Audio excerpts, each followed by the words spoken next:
नमस्कार दोस्तों, आपके अपने चैनल प्रभा हिंदी एकेडमी पे आपका स्वागत है। और हम लोग आषाढ़ का एक दिन पर बात कर रहे हैं और ये मोहन राकेश जी द्वारा लिखित नाटक है। और इस नाटक में से पहले हमने एक वीडियो बनाया है जिसमें मोहन राकेश का जीवन परिचय, उनके कितने कहानी संग्रह हैं और उनके जो नाटक हैं उन नाटकों के बारे में चर्चा की, प्रकाशन वर्ष के बारे में चर्चा किए और उन कहानियों का मुख्य कहानियों का वर्ण विषय और मुख्य जो उनके नाटक हैं उन नाटकों का वर्ण विषय, इस पर भी हम लोगों ने बातें कर ली हैं। अब आगे हम लोग बढ़ते हैं मोहन राकेश के नाटक आषाढ़ का एक दिन, क्योंकि यह नाटक विभिन्न राज्यों की असिस्टेंट प्रोफेसर परीक्षाओं में लगा हुआ है और झारखंड के प्रवक्ता में आषाढ़ का एक दिन पढ़ना है। तो हम लोग आगे बढ़ते हैं। कुछ इम्पॉर्टेंट फैक्ट हैं, कुछ कथन हैं, उनको हम लोग देख लेते हैं और शुरू करते हैं। तो पहले हम लोग क्या करेंगे कि मुख्य जो मोहन राकेश जी ने जो 1958 में इसकी भूमिका लिखी थी, उस भूमिका पर हम लोग बात करेंगे कि इस भूमिका में इन्होंने क्या कहा था। कभी कभी ऐसा होता है कि जो नाटक है, जो उपन्यास है, जो कहानी है और कहानी संग्रह हैं, और क्या करते हैं लोग एग्जाम में कि उस भूमिका से ही प्रश्न को उठाते हैं। तो पहले भूमिका हम लोग देख लेते हैं। भूमिका: किसी नाटक रंगमंच की एक विशेष परंपरा के साथ अनुसूत नहीं है। पाश्चात्य रंगमंच की उपलब्धियां ही हमारे सामने हैं, परंतु न तो हमारा जीवन उन सब उपलब्धियों की मांग करता है और न ही यह संभव प्रतीत होता है हम उस रंग शिल्प को व्यापक रूप से ज्यों का त्यों अपने यहाँ प्रतिष्ठित कर दें। हिंदी रंगमंच के विकास में निसंदेह यह अभिप्राय नहीं है कि अत्याधुनिक सुविधाओं से संपन्न रंगशालाएं राजकीय या अर्ध राजकीय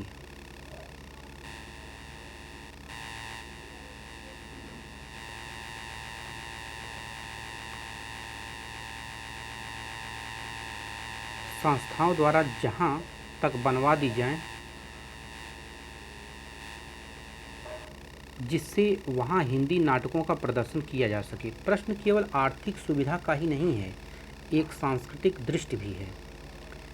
हिंदी रंगमंच को हिंदी भाषी प्रदेश की सांस्कृतिक पूर्तियां और आकांक्षाओं का प्रतिबिंब करना होगा। ये देखिए, इसमें मोहन राकेश जी जो रंगमंच के सामने जो समस्या है, उस समस्या पर हम लोगों का ध्यान आकृष्ट करवा रहे हैं कि उस समय जो है उस प्रकार की सुविधा नहीं है जो पाश्चात्य रंगमंच के नाटकों के प्रदर्शन के लिए होती हैं। तो हिंदी रंगमंच को हिंदी भाषी प्रदेश की सांस्कृतिक पूर्तियों और आकांक्षाओं का प्रतिनिधित्व करना होगा। रंगों और राशियों के हमारे विवेक को व्यक्त करना होगा। ठीक, हमारे दैनंदिन जीवन के राग रंग को प्रस्तुत करने के लिए हमारे संवेदों और स्पंदनों को अभिव्यक्त करने के लिए जिस रंगमंच की आवश्यकता है वह पाश्चात्य रंगमंच में कहीं भिन्न होगा।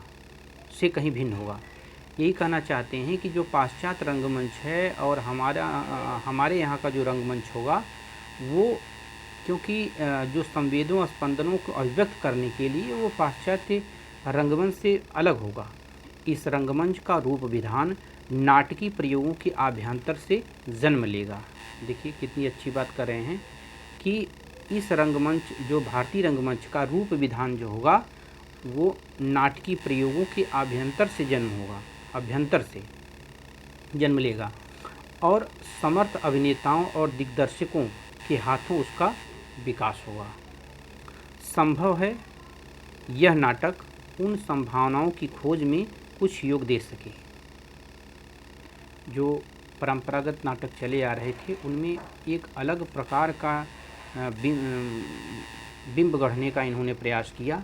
तो यही कह रहे हैं कि जो इस रंगमंच का रूप विधान है और जो रूप विधान नाटकीय प्रयोगों के अभ्यंतर से जन्म लेगा और जो और समर्थ अभिनेताओं और दिग्दर्शकों के हाथों इसका विकास हुआ, क्योंकि इस नाटक का मंचन विभिन्न जो मंचों से किया गया और एक सफल और अभिनीत नाटक इसको माना जाता है।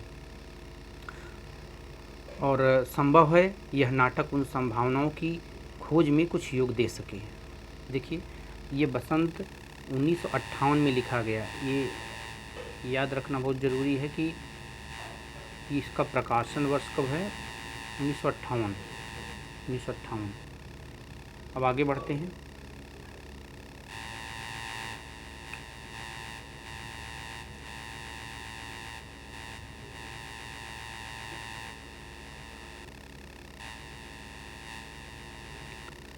इसका प्रकाशन वर्ष 1958 है।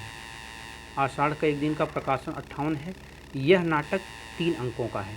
देखिए, दोनों फैक्ट बहुत ही इम्पोर्टेंट है कि इसका प्रकाशन वर्ष 58 में है और यह नाटक जो है 3 अंकों का है, में विभक्त है। यह नाटक कवि कालिदास के सत्ता, इसका मुख्य पात्र है कालिदास के सत्ता और सर्जनात्मकता के मध्य अंतः संघर्ष का चित्रण है इसमें, कि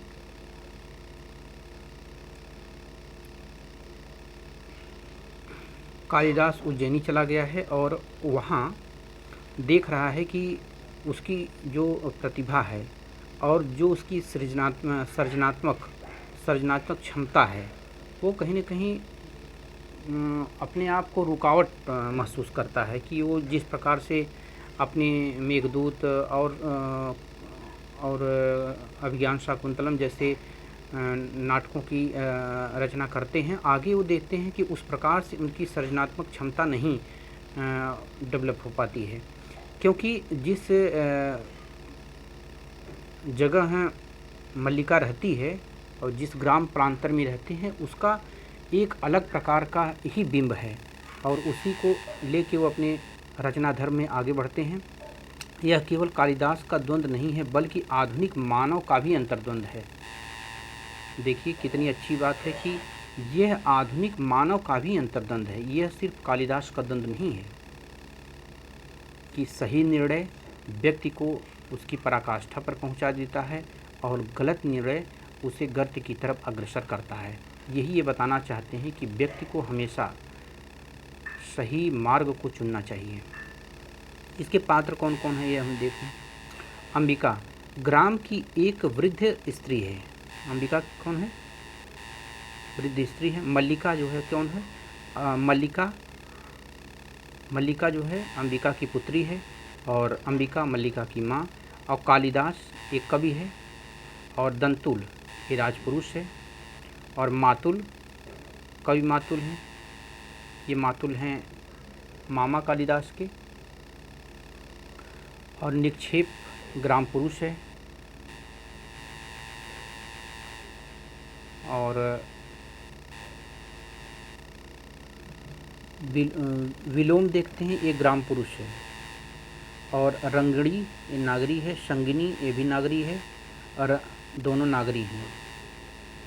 और निक्षेप विलोम ये दोनों ग्राम पुरुष हैं। अनुस्वार जो अधिकारी है, अनुनासिक अधिकारी है। बहुत इम्पोर्टेंट है, इसको ध्यान रखिएगा। वर्णमाला से लोग जोड़ लेते हैं इसको।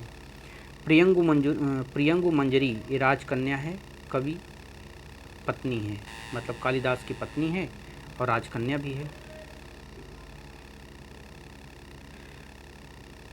तो ये मुख्य मतलब ये पात्र हैं, इनके बारे में जानना बहुत ज़रूरी है और इन पात्रों के बारे में पूछता भी है, तो इसको ध्यान रखिएगा आप लोग। तो मुख्य रूप से ये देखेंगे कि इस नाटक में 3 अंक हैं और इसमें इसकी जो शुरुआत होती है, शुरुआत इसकी होती है कि अंबिका अपने घर में बैठी हुई है और मल्लिका बाहर से भीग कर आई हुई है, क्योंकि वो प्रकृति का सुरम्य वातावरण देखने के लिए कालिदास के साथ बाहर गई है।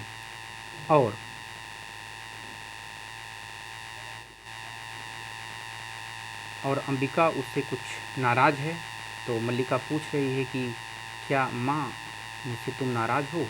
तो नहीं, वो कहती नाराज़ नहीं हूँ। तो अपनी भोजन की तैयारी कर रही है, तो मल्लिका आके उसके गले लिपट जाती है। तो देखिए, ये 3 अंकों का नाटक है। तो प्रथम अंक में हम लोग देखते हैं क्या है। प्रथम अंक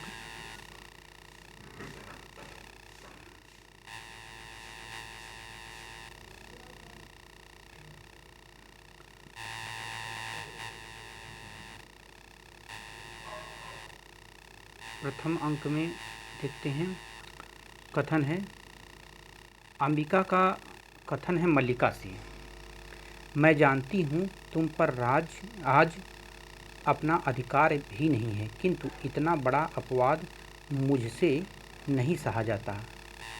इसका कथन है, अंबिका मल्लिका से कहती है कि मैं जानती हूँ कि आज अपना अधिकार ही नहीं है।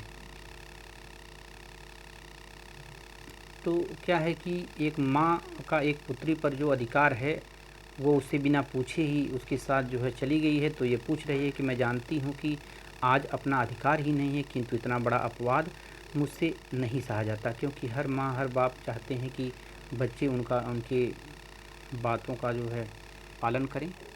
करती है अंबिका, लेकिन थोड़ी नटखट है। तो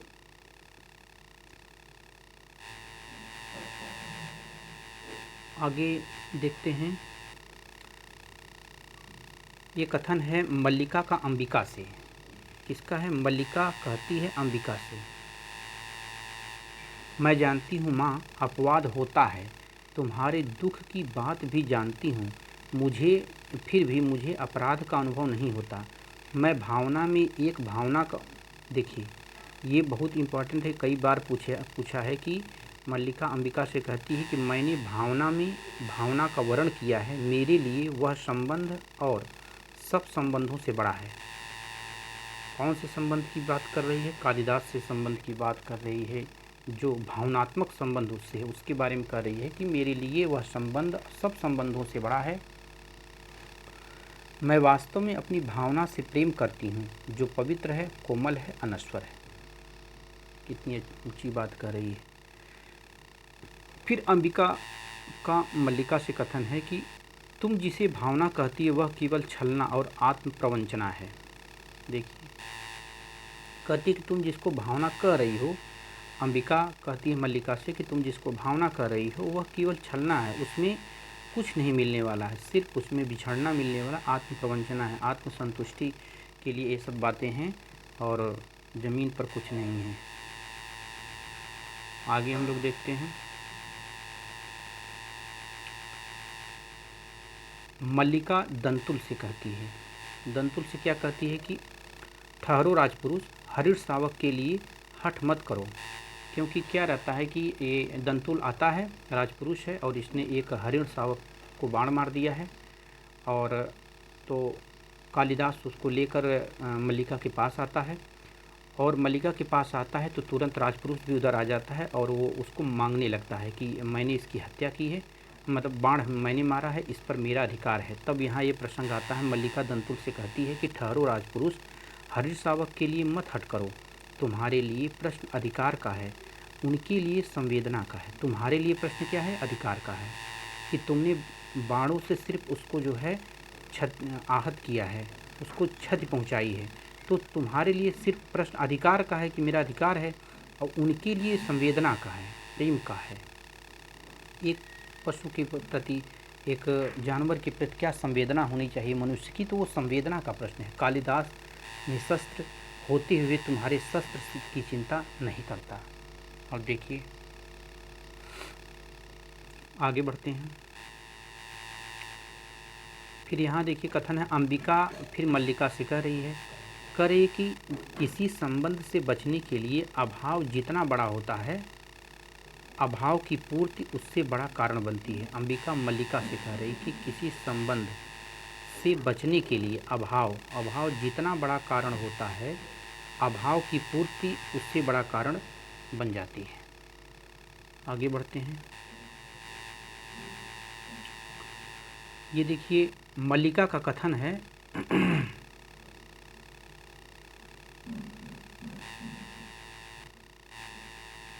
मल्लिका का कथन है,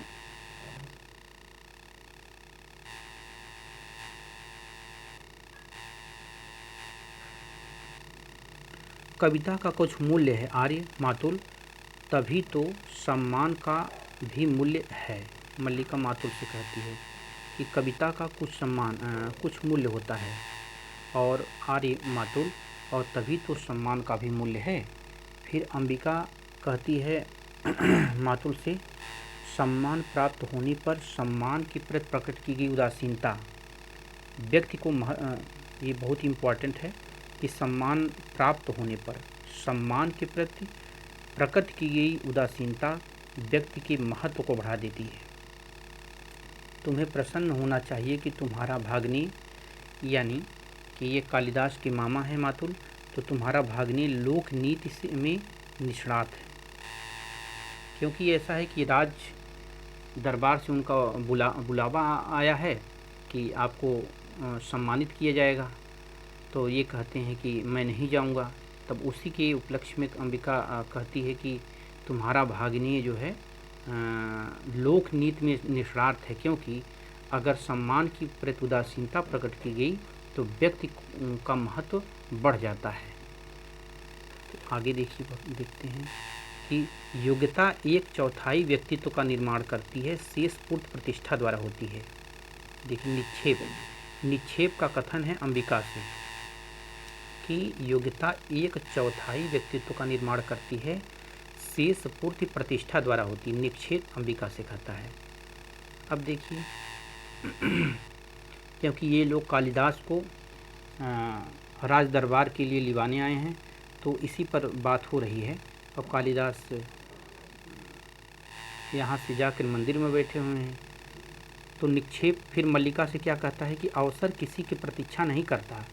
कालिदास यहाँ से नहीं जाते हैं तो राज्य की कोई हानि नहीं होगी और राजकवि का आसन रिक्त नहीं रहेगा, परंतु कालिदास जो आज हैं जीवन भर वही रहेंगे, एक स्थानीय कवि। इसमें देखिए निक्षेप मल्लिका से कह रहा है कि कालिदास अगर राज दरबार में नहीं गए तो राज दरबार की कोई हानि नहीं होने वाली है, कोई क्षति नहीं होने वाली है, और राजकवि का आसन कभी रिक्त नहीं रहेगा, कोई और बैठेगा वहाँ। और कालिदास आज जीवन भर जो है एक स्थानीय कवि बनकर रहेंगे, क्योंकि वहाँ जाने पर उनको राज दरबार में वो प्रतिष्ठा दिलाई जाएगी और सब चीज़ें हैं। बाला फुसरा रहा है, तो देख रहा हूँ इस समय तुम बहुत दुखी हो, और तुम दुखी कब नहीं रही अंबिका, तुम्हारा तो जीवन ही पीड़ा का इतिहास है। विलोम कहता है मल्लिका से, अंबिका से कहता है कि देख रहा हूँ इस समय तुम बहुत दुखी हो, और तुम दुखी कब नहीं रही अंबिका, तुम्हारा ही तो जीवन ही पीड़ा का इतिहास है।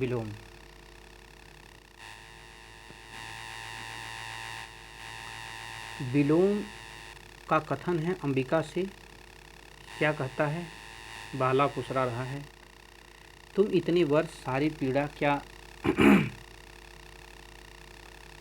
इसी दिन के लिए सही है। तुमने दूर से देखने वाला भी जान सकता है कि इन वर्षों में तुम्हारे साथ क्या क्या बीता है। समय ने तुम्हारे मन, शरीर और आत्मा की इकाई को तोड़ कर रख दिया है। तुम्हारे तिल तिल करके अपने को गलाया है, और मल्लिका को किसी अभाव का अनुभव न हो, और आज जबकि उसके लिए जीवन भर के अभाव का प्रश्न सामने है, तो तुम कुछ सोचना नहीं चाहती। विलोम अंबिका से कह रहा है। तो फिर विलोम कालिदास से कहता है, विलोम क्या है। एक असफल कालिदास और कालिदास एक सफल विलोम, हम कहीं एक दूसरे के बहुत निकट पड़ते हैं। विलोम का कालिदास से कथन है, बहुत इंपॉर्टेंट, इसको ध्यान दें कि विलोम क्या है। एक असफल कालिदास एक सफल विलोम, कहीं एक दूसरे के बहुत निकट पड़ते हैं। आगे देखते हैं, मल्लिका का है कालिदास से, मैं जानती हूँ कि तुम्हारे चले जाने से मेरे अंतर को एक रिक्तता छा लेगी। बाहर भी संभवतः बहुत सोना प्रतीत होगा, फिर भी मैं अपने साथ छल नहीं कर सकती। क्योंकि इसमें यह है कि मल्लिका कालिदास को आगे बढ़ते देखना चाहिए, इसलिए वह चाह रही है कि वह राज दरबार में जाए, यश कीर्ति प्रतिष्ठा उसकी सब जो है एकदम दिनों दिन बढ़ती रहे। तो इसीलिए वो कहती है कि तुम्हारे जले जाने पर रिक्तता छा लेगी, लेकिन बाहर भी संभवतः बहुत सोना प्रतीत होगा, फिर भी मैं अपने साथ छल नहीं कर रही। क्योंकि उससे प्रेम करती है वो। मल्लिका का अंबिका से, मैं रो नहीं रही हूँ माँ, मेरी आँखों में जो बरस रहा है यह दुख नहीं, यह सुख है माँ, सुख। क्योंकि वो जानती है कि कालिदास लौट कर आएगा, और अपनी माँ से कह रही है कि मैं रो नहीं रही हूँ ये सुख के हाथ से, क्योंकि मेरा प्रेमी राज दरबार में चला गया है। देखिए, अब 3 अंक में 1 अंक हो गया। अब दूसरे अंक में क्या बातें होती हैं और संवाद है दूसरे अंक का, तो हम लोग आगे बढ़ते हैं। तो अंक 2 में है, व्यक्ति उन्नति करता है, व्यक्ति उन्नति करता है तो उसके नाम के साथ कई तरह के अपवाद जोड़ने लगते हैं। मल्लिका कहती है निक्षेप से, तो कई अपवाद जोड़ने लगते हैं कि ये इनसे उनका जुड़ाव है, उनका उससे जुड़ाव है, कैसे कैसे, और तमाम अपवाद। उन्नत करता है तो उसके ऊपर प्रश्न चिन्ह लगाने वाले तमाम लोग होते हैं। तो वही कह रही है कि मल्लिका तो एक निष्ठ प्रेम कर रही है, कालिदास कह रहे व्यक्ति जब उन्नति करता है उसके नाम के साथ कई तरह के अपवाद जुड़ने लगते हैं निक्षेप से। तो ये प्रियंग मंजरी का कथन है कि इस सौंदर्य के सामने जीवन की सब सुविधाएं हे हैं, इसे आँखों में व्यक्त करने के लिए जीवन भर समय भी पर्याप्त नहीं। प्रियंग मंजरी आई है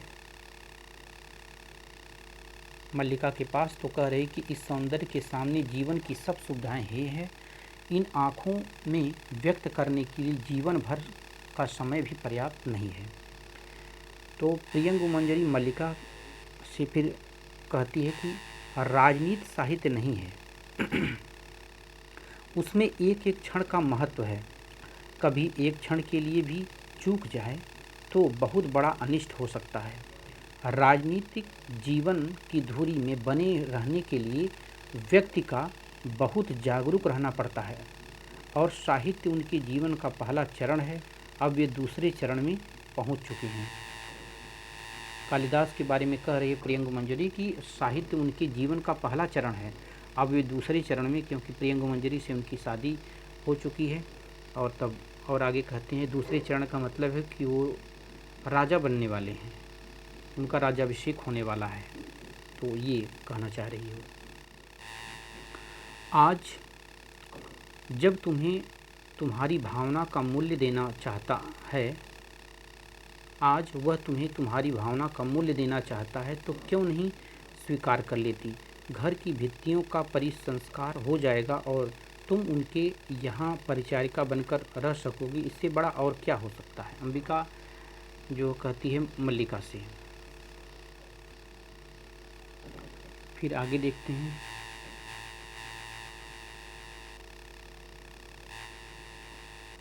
विलोम का कथन है अंबिका से कि राजकीय पगधूलि घर में पड़ती है तो लोग गौरव का अनुभव करते हैं, ऐसा अवसर हर किसी के जीवन में कहाँ आता है। अंबिका से बात कर रहा है कि राजकीय पगधूल जब राज्य के जो राजा हैं उनके घर वाले या उनके सैनिक, उनके चाहने वाले पगधूल घर में पड़ती है तो वह गौरव का अनुभव करते हैं। तो ऐसे अवसर किसी के जीवन में कहाँ आता है जो मल्लिका के यहाँ और अंबिका के यहाँ आया है। अतिथि यहाँ अब आज यहाँ के पत्थर तक बटोर कर ले जाना चाहते हैं, जहाँ यहाँ के पत्थर बहुत मूल्यवान समझे जाने लगे हैं। विलोम कहता है जो है अंबिका से, यहाँ पत्थर पहले भी मूल्यवान थे आर्य विलोम, यह और बात है कि पहले किसी ने उनका मूल्य समझा नहीं। मल्लिका कहती है विलोम से। आगे देखते हैं। मैं जानती हूँ कि आज नहीं तब से ही जानती हूँ, जब आता है मुझे आश्चर्य होता है।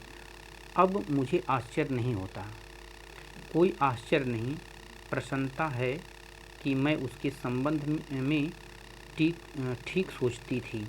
जीवन एक भावना है, कोमल भावना, बहुत कोमल भावना, अंबिका स्वागत से कहती है। अब तीसरे अंक में हम लोग पहुंच चुके हैं। तीसरे अंक में देखते हैं कि क्या होता है।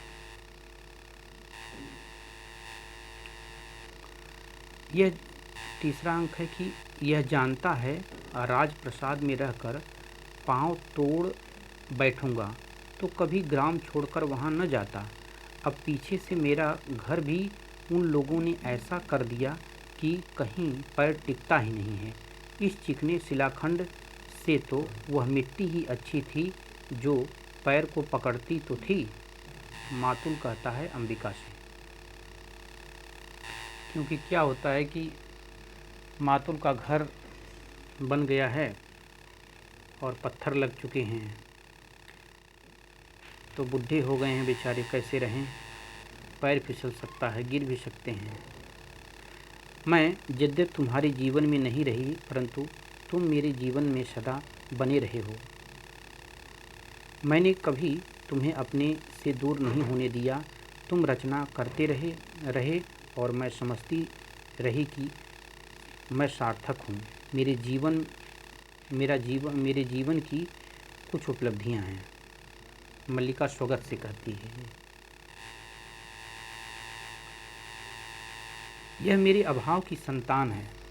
जो भाव तुम थे वह दूसरा नहीं हो सका, परंतु अभाव के कोष्ठ में किसी दूसरे को जाने कितनी कितनी आकृतियाँ। जानते हो, मैंने अपना नाम खोकर एक विशेषण उपार्जित किया है, और अब मैं अपनी दृष्टि में नाम नहीं केवल विशेषण हूँ। मल्लिका का स्वागत से कथन है। मल्लिका का स्वागत से कथन है। परंतु तुमने वारांगना, देखिए वारांगना हो गई है। कालिदास के जाने के बाद अंबिका की मृत्यु हो जाती है, और अंबिका की मृत्यु के बाद मल्लिका बहुत परेशान हो जाती है, और देखिए समाज ने उसको किस स्थिति में पहुंचा दिया है। परंतु तुमने वारांगना का यह रूप भी देखा है। आज तुम मुझे पहचान सकते हो। मैं आज भी उसी तरह पर्वत शिखर पर जाकर मेघमालाओं को देखती हूँ, उसी तरह ऋतुसंहार और मेघदूत की पंक्तियाँ पढ़ती हूँ। मैंने अपने भाव के कोष्ठ को रिक्त नहीं होने दिया, परंतु मेरे अभाव की पीड़ा का अनुमान लगा सकते हो। देखिए कि रोटी का संकट, अभाव की पीड़ा का अनुमान यह है कि उसने जो है वारांगना का रूप धारण कर लिया। और लेकिन वो कह रही है कि मेरे कोष्ठ में अभी वो रिक्तता नहीं है, क्योंकि मेरा एकनिष्ठ प्रेम सिर्फ कालिदास से था, क्योंकि मैं अब भी उसी उम्मीद से और उसी दृष्टिकोण से मैं आज भी ऋतुसंहार और मेघदूत की पंक्तियों को पढ़ती हूँ। मल्लिका का स्वागत से कथन है। और आगे अब देखिए,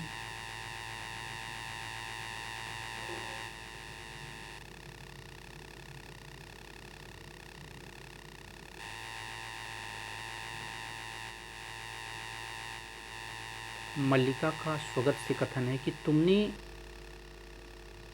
लिखा था कि एक दो गुणों के समूह में उसी तरह छिप जाता है जैसे। मल्लिका कह रही है कि तुमने लिखा था कि एक दो गुणों के समूह में उसी तरह छिप जाता है जैसे चाँद की किरणों में कलंक, परंतु दारिद्र्य नहीं छिपता। 100 गुणों में भी नहीं छिपता ही नहीं, 100 गुणों में कुछ छा लेता है, एक एक करके नष्ट कर देता है। मल्लिका का स्वागत से कथन है कि मनुष्य की भूख की पीड़ा कितनी भयंकर होती है। मल्लिका स्वागत से कहती है, क्योंकि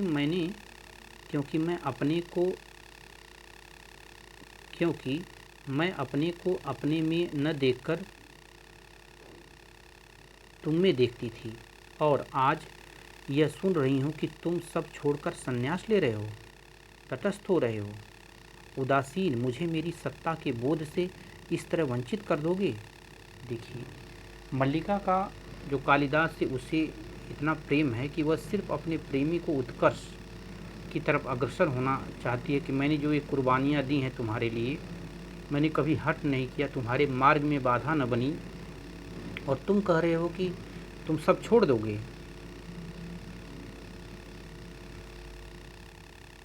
आगे देखता हूँ, देखा जाएगा।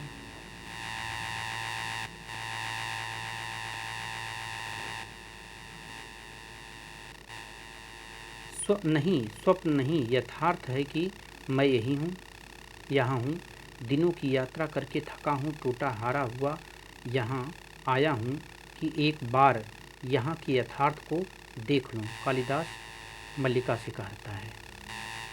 अब यथार्थ को देखने आए हैं महाशय। तुम भी अपरिचित लग रही हो, इसलिए कहता हूँ कि संभव है कि दृश्य उतना नहीं बदला जितना मेरी दृष्टि बदल गई है। कालिदास मल्लिका से।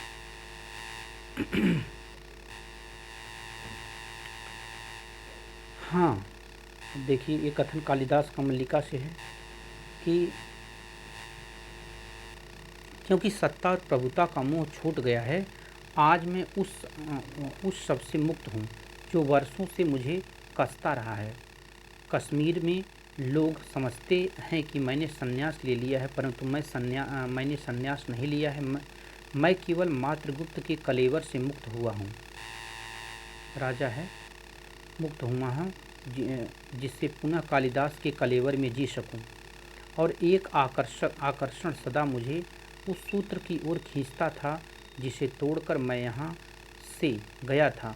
मुझे यहाँ की एक एक वस्तु के रूप और आकाश स्मरण हैं। कालिदास पश्चाताप कर रहे हैं कि क्या क्या मुझे याद रहता है, मैं जब राज दरबार में गया तब भी यहाँ की यादें मेरे साथ थीं। अब ये कथन कालिदास का मल्लिका से है। इसमें क्या कहते हैं कि जाने के दिन तुम्हारी आँखों का जो रूप देखा था वह आज तक मेरी स्मृति में अंकित है। कालिदास मल्लिका फिर कहता है कि मैं नहीं जानता कि अभाव और भर्त्सना का जीवन व्यतीत करने के बाद प्रतिष्ठा और सम्मान के वातावरण में जाकर मैं कैसे अनुभव करूँगा। मन में कहीं यह आशंका थी कि वह वातावरण मुझे छा लेगा और मेरे जीवन की दिशा बदल देगा, और यह आशंका निराधार नहीं थी, सही थी। आगे देखते हैं।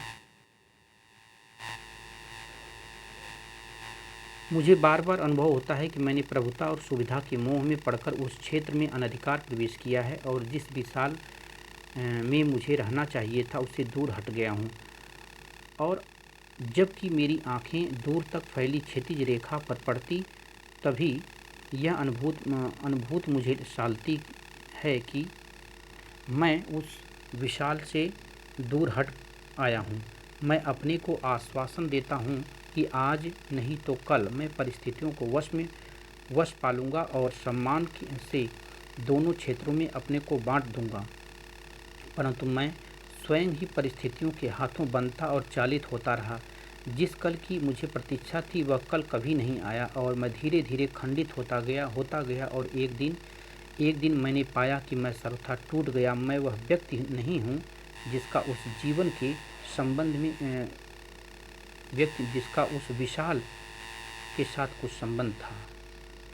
देखिए, मल्लिका के त्याग और समर्पण की बातें हो रही हैं कि कैसे कैसे आके जो है ऊँची ऊँची बातें कर रहे हैं कि व्यक्ति को जो अवसर मिलता है उसका लाभ उठाना चाहिए।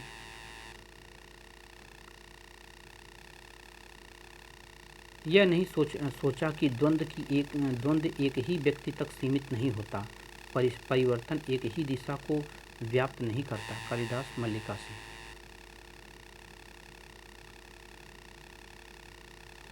कुमार संभव की पृष्ठभूमि यह हिमालय है और तपस्विनी उमा तुम हो। ये देखिए, बहुत इम्पोर्टेंट है कि कुमार संभव में कालिदास उमा का प्रतिरूप किसे मानते हैं?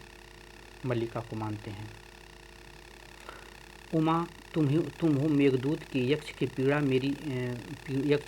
मेरी पीड़ा है। यक्ष की पीड़ा कालिदास की पीड़ा है। और विरह विमर्दिता यक्षिणी कौन है? तुम है। यक्ष मैं हूँ, यक्षिणी तुम हो। यद्यपि मैंने स्वयं यहाँ होने और तुम्हें नगर को देखने की कल्पना की है, अभिज्ञान शाकुंतलम में शकुंतला के रूप में तुम ही मेरे सामने थी। मैंने जब जब लिखने का प्रयत्न किया, तुम्हारे और अपने जीवन के इतिहास को फिर दोहराया, और जब उससे हटकर लिखना चाहा तो रचना प्राणवान नहीं हुई।